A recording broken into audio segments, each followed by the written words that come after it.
Chicken tandoori তো আমরা সচরাচর সবাই খাই, কিন্তু সেটা দোকান থেকে কিনে খাই, বাসায় তেমন একটা তৈরি করা হয় না। তাই চিন্তা করলাম হাজবেন্ডকে আজকে একটা আস্ত চিকেন তান্দুরি তৈরি করে দিব। প্রবাসীরা তো দেশের বাইরে মন চাইলেও অনেক কিছু তৈরি করে খেতে পারে না। হ্যালো এভরিওয়ান, আসসালামু আলাইকুম। সবাই কেমন আছেন? আজকে আমি তৈরি করব চিকেন তান্দুরি। এর জন্য প্রথমে একটা আস্ত চিকেন নিয়েছি ব্রয়লার। আমি চিকেনটাকে ভালো করে ধুয়ে কেটে নিয়েছি।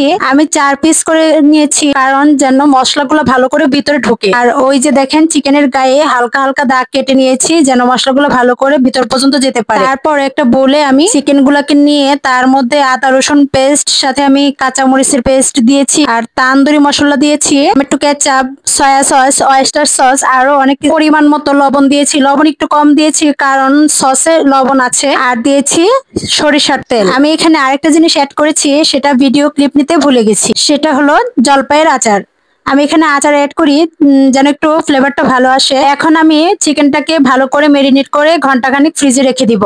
এখন একটা প্যানে আমি হালকা সরিষার তেল দিয়ে চিকেনটাকে দিয়ে দিয়েছি। এখন চিকেনটাকে ভালো করে রান্না করে নিব। এই যে দেখেন আমার চিকেনের গায়ে কি সুন্দর একটা কালার এসেছে। ডেকোরেশনের জন্য আমি প্লেটে কিছু শসা আর টমেটো সস দিয়ে সাজিয়ে নিয়েছি। আমি সাথে বাসায় সাদা রুটি তৈরি করেছিলাম। এটাই ছিল আজকে আমাদের পরিবারের সকলের রাত্রের ডিনার। এই ছিল আমার আজকের ব্লগ। আমার পেজটাকে সবাই ফলো দিয়ে পাশে থাকবে। আল্লাহ হাফেজ।